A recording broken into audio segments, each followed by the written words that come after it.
Добре, криптоентузијасти, како што ветив, едно кратко видео на темата дали само биткоин има иднина или пак истото важи и за поголемиот дел од оние квалитетни алткоини. Зошто ова видео? Пред само некој ден излезе Майкл Сейлор на јавна сцена, значи пред еден тон луѓе и кажа дека наводно само биткоин има иднина и дека сите други алткоини представуваат само хартии од вредност кои што не се регистрирани и дека нели као се ќе стави крај на истите кога во мај, тоест овој месец, нема да го одобри Ethereum Spot ETF.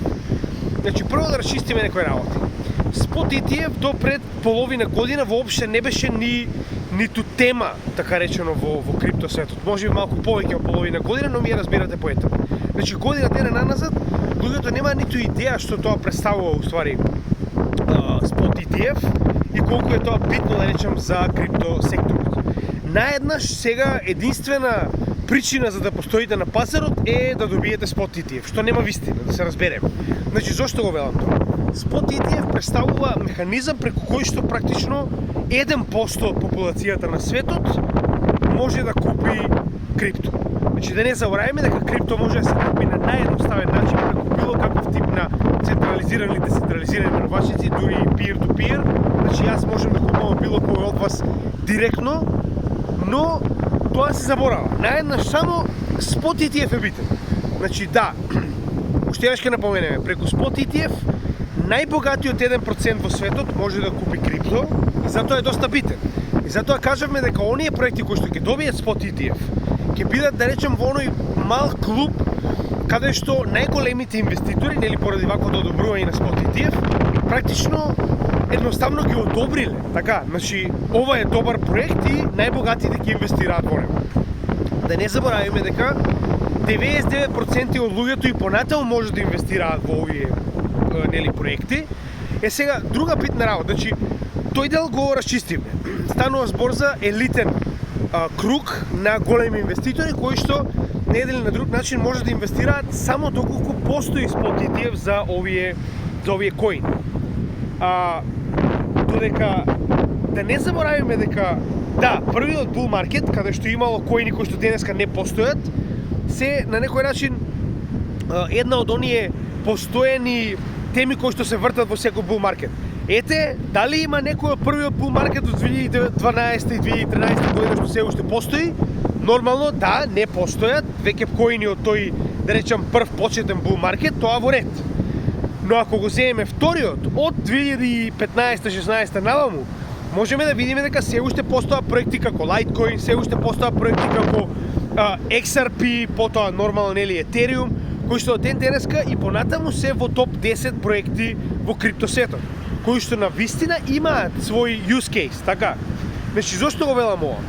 Да кажете дека само биткоин ќе постои во иднина е како да кажете дека само една компанија за коли ќе постои. Значи, моментално само Мерцедес ќе постои и другите само прашање на време кога ќе престанат да постојат. Значи, во однос на да речеме автомобилската индустрија како пример. Прво, да не забораваме дека секоја од овие компании си има своји позитивни и негативни страни. Така, некоја автомобилска компанија произведува ефтини возила за секојдневните луѓе. Така, некоја произведува луксузни возила за нели мал број на луѓе. Но и едната и другата се потребни на пазарот, така. И едната и другата заработуваат од различни групи на луѓе на пазарот, така. Значи тоа не е нешто многу поразлично во криптосветот. Зошто го велам тоа? Извинете малку ветрови до денеска, но мислам дека може да ме слушате.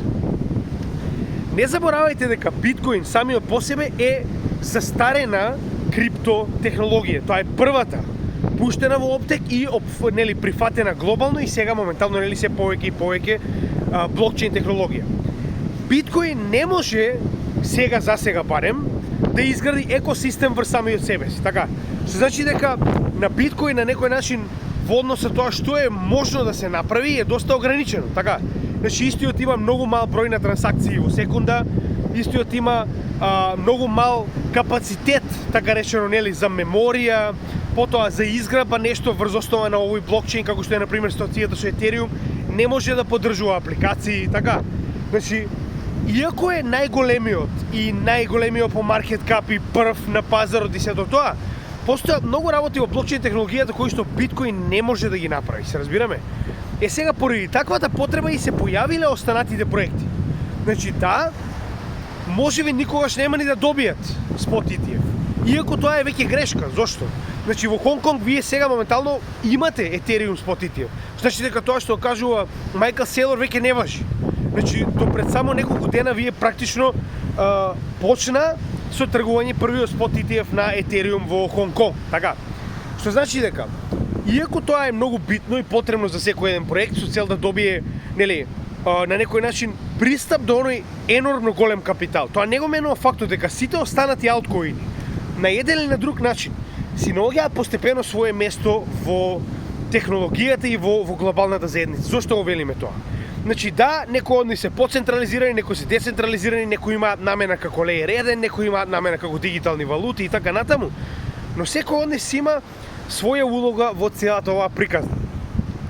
Да, знам дека сега нели мораме да спомнеме некои вообичаени примери, но се битни за да разбереме дека не е спот ETF битен за овие криптовалути да постојат. Не е мурика битна за овие криптовалути да постојат. Овие криптовалути постојат глобално.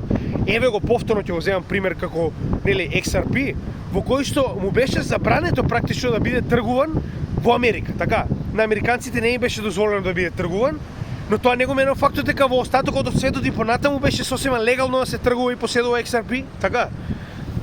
Истото важи за останатите валути. Значи, тоа што немаат одреден позитивен ефект како спот ETF, тоа не го менува фактот дека моментално XRP и понатаму има своја платформа за CBDCs, така. Значи, може нема тие 1% богати компании да купуваат преку спот ETF XRP, но вие имате ситуација во која што потенцијално цела една држава ќе има економски систем базиран на XRP ликвидност, така. Дополнително, ако ги погледнеме овдека, да речем проектот како ADA, така. Значи, Етиопија веќе склучи договор со ADA во кој што целиот образовен систем и едукација се води на ADA блокчейнот. Односно, буквално сите оценки на децата од, да речем, најмала возраст од прво оделение па до највозрастни, да речем, академици, се запишува на ADA блокчейнот. И секој од овие луѓе во Етиопија практично си има свој код, нели, на некој начин како портфолио, каде што може да достигне до своето академско портфолио, така, значи академско CV, кое што е загарантирано самиот ADA блокчейн. Значи во било кое време вие практично можете да го добиете ова во дигитално CV и немате потреба, нели, ниту потврда од да речем одредена организација едукациона или така натаму, туку едноставно треба да го покажете овој дел од блокчейнот каде што се трајно запишани вашите академски успеси. Така. Понатаму, земете го Матик. Значи Матик склучи договор со Индија во кој што практично целиот катастар, сите недвижности на Индија ќе бидат запишувани на Матик блокчейнот. Значи ова беше доста пред некои 6 месеци отприлика, ако не се лажам, но тоа не го менува фактот дека како пример е доста добар. Значи, заборавете на такви биткоин максималисти кои што единствено што гледаат е дека направиле солиден профит и нормално сега кога пак ќе напоменам. Значи тоа е оној мал проблем кој што го имаат луѓето кои што веќе направиле големо богатство во крипто и сега пак ќе кажем јас. Ако вие имате направено 2-3 милиони долари, така, вас не ви е потребно да инвестирате во алткоини и да се надевате на 10, 20, 100x, така. Доволно е да ги ставите сите тие пари во биткоин и секој 4 години загарантирано ќе имате барем пута, 2 пута, 3 од истите, така. Значи дека вие не можете веќе да правите ништо, немате потреба да земате ризик, така. Значи, секој оној кој што за 3 години може да дуплира па и труплира на некој начин 2 милиони долари, он нема потреба да ризикува, така. И сега овдека затоа и се враќаме на овие биткоин максималисти кои што немаат потреба од ризик, они немаат потреба да ризикуваат и да се надеваат дека некој од овие алткоин проекти ќе успее, така. Но во тој клуб ние не спаѓаме. Истото важи и за големите канали. Големите канали истото го прават, без разлика дали Altcoin Daily или добро Altcoin Daily пак ќе се занимава со алткоини, тоа му е работа. Но Coinbiro и оние големи први проекти кои што се наоѓаат, да речем, во известувањето во криптосферата, они веќе немаат потреба од никаков ризик, се разбираме. Имаат доволно Ethereum и Bitcoin и тоа е тоа. Сега, значи уште еднаш ќе напоменам, ја дури него не спомнав Ethereum, затоа што и Ethereum исто така спаѓа во алткоини. Идејата е дека веќе се презаинтересирани големите компании во однос на овие проекти. И пак ќе кажем, без разлика дали е тоа Ethereum или Polkadot или ADA или Solana или кој да е, се гледа дека алткоините имаат своја иднина. Уште еднаш ќе напоменам, секој од овие алткоини, без разлика во кој сектор се наоѓа, ќе има своја иднина. Проблемот е што ние не знаеме кои се тие алткоини кои што ќе успеат да преживеат во наредните 10 години. Кои се тие алткоини кои што ќе успеат да добијат глобална адаптација. Затоа е уствари, уште еднаш ќе напоменам, главната причина поради која што јас во моето портфолио имам толку алткоини, а ниту еден биткоин, е баш тоа. Затоа што јас се надевам на овие мали проекти кои што имаат толку мала маркет капитализација дека еден ден, поради една или друга причина, некој од нив ќе биде широко прифатен од глобалната маса. Се разбираме? Тука лежи вистинската вредност. Значи, никој не го менува фактот дека ако ставите во биткоин, уште еднаш ќе напоменам, на најниската вредност, како што ние тоа го правевме од текот на вредноста на биткоин кога беше $15,600, значи, ако ние стававме на биткоин, веќе ги бевме добри 3-4 плюс, така. Но стававме на алткоини. И алткоините се уште не се ниту влезени во bull market, а се во солиден профит, така. И уште еднаш ќе напоменам, ова не е ништо во однос на тоа што може да биде кога овие проекти би биле опфатени од, да речем, глобалната заедница. А како тоа се случува? Преку use case, тоа што го разговаравме.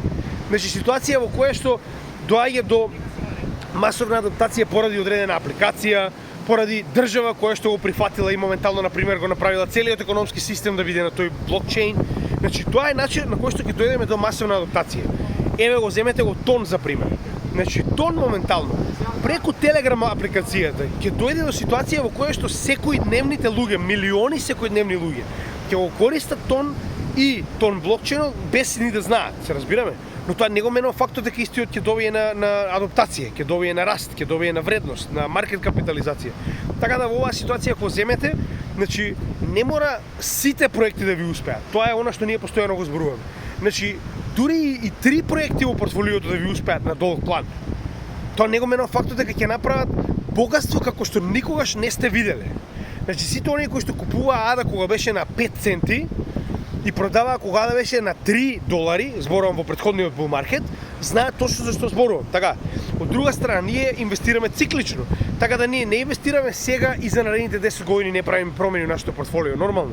Поентата е дека потребно е време, но ќе дојдеме до онаа ситуација каде што се гледа веќе дека почнуваат шампиони да се издвојуваат во алткоините, се разбираме. Значи имате шампиони кои што се издвојуваат во Layer 1, потоа во дигитални валути или пак во store of value, така, покрај самиот биткоин.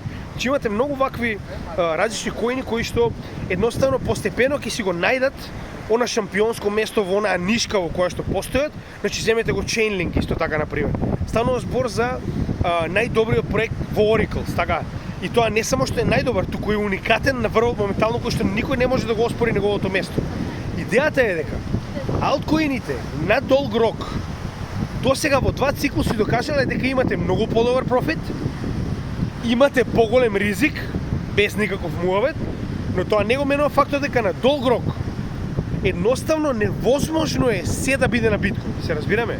Значи повеќе од јасно е дека алткоините ќе имаат и свое место, ќе имаат и свој use case, ќе имаат и своји, да речам, групи на луѓе во светот, без разлика дали станува збор за бизнис заедница или цела држава, или пак одредена категорија на луѓе од типот на, да речам, граници од 20 до 40 години. Значи, тоа ќе бидат групи на луѓе кои што поради една или друга причина ќе ги прифатат овие коини, се разбираме? Како што кажав, тоа е исто како Тон, како што гледаме постепено, доаѓа во ситуација во која што Тон коинот ќе биде се повеќе и повеќе користен за Телеграм заедницата и на тој начин доаѓаме до милионска публика. Така да, затоа јас постојано кажувам, многу од луѓето се фаќаат за еден коин.